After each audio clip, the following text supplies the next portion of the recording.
Hello and welcome to Tuesday Time Bank. Today I have a very special treat. I have my cat around here. Oh, there she goes. I know, baby. She just sees me turn on the camera and the lighting, and she just thinks that I'm recording her, so we're gonna include her today. Oops. So she's probably deciding to prop herself here. Okay, she just left. I hope that you enjoyed that. For our Tuesday Time Bank, I have this very special treat. This is the very first time that I opened this up. Bought this many years ago, probably going on 10 years. And I started collecting these wonderful patterns from the 1930s. And this is the back part right here, what they look like. They're very small, and I love them because of their artwork and the print work. And the art is in the paper. I thought it was, oh, it is.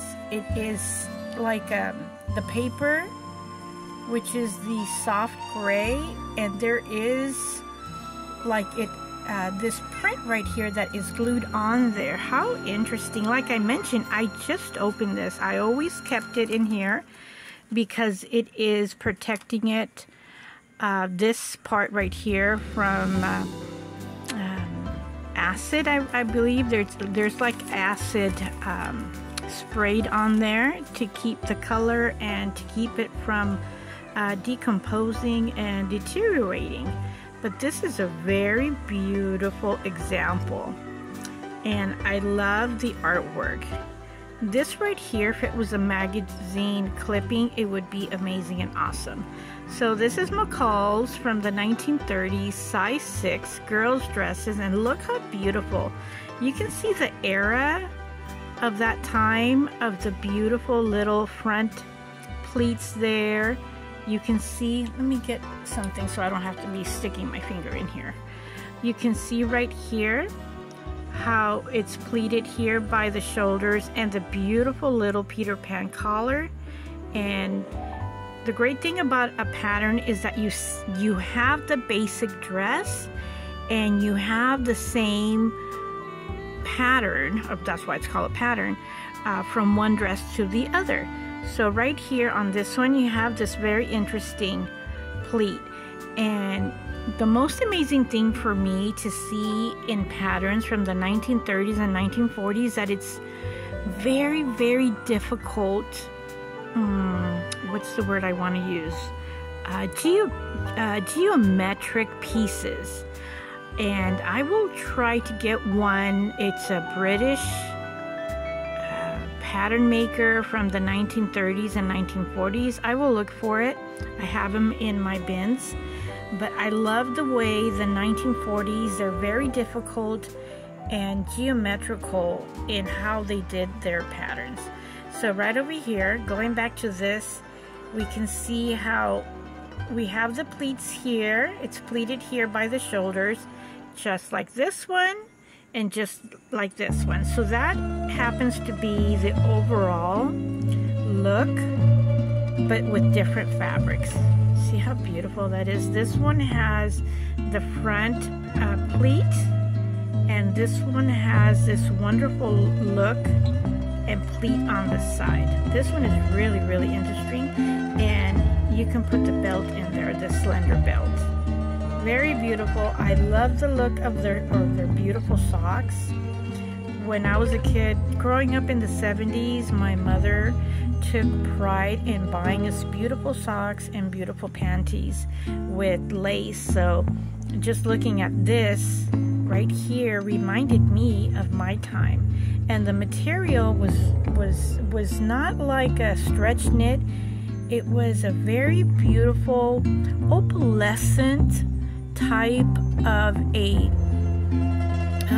what's the word that I want to use? It was like a very beautiful opalescent knit for the socks that my mom would buy.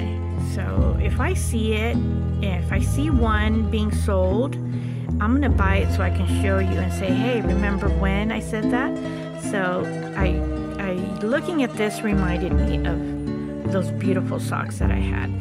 So another thing that I like to see is their hair from the 1930s. So it's a little bit after the 1920s, and how the girls had their hair bobbed, their hair cut like this, and the beautiful hats of the time. So very beautiful. Now let me see if this is even open. It is not open. I'm trying to see. Here we go. They open from the bottom. And let me carefully bring this out and share this with you. Oops. And it is the blue, the iconic blue patterns, opening it for the very first time. And I don't see any type of instruction in here. Trying to see, there is no instruction like we see nowadays. Let me see here. I see a solid piece of paper. Oh, how fancy. Look at this. It's very bright. It's like it, I wonder, well, you can see here the original owner didn't use it, but look at this.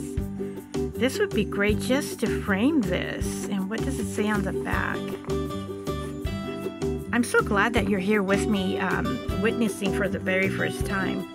It says 1,000 newest styles, 2,000 homemaking ideas, 500 feature articles, 200 beautiful pictures, 50 short stories, 6 great novels, McCalls. Oh, this is for to become a subscriber. So this is very beautiful. So I'm going to put it back in here the way I found it. And this is because I was looking for an instruction booklet, excuse me, but I couldn't find one. So I'm going to put this back. If you want to see this, let me know in the comments. Maybe I can do another video. There's these numbers, 25830. Probably the person that inspected this. And I'm going to put this back carefully.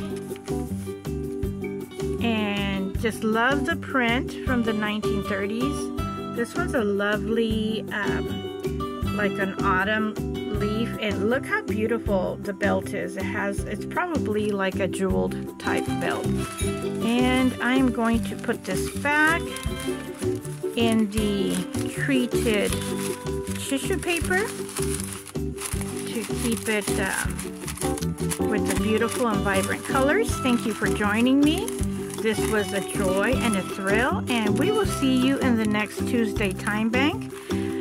You can use the hashtags Tuesday Time Bank on Tuesday. Anything that is antique and you are opening as a time capsule, anything that you have lost and found, or anything of interest. Doesn't need to be antique, something that you love and you want to share. Hope to see you in the next video next week for Tuesday Time Bank.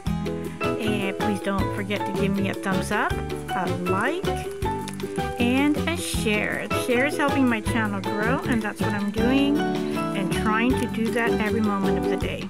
Have a great one. Be safe, everybody.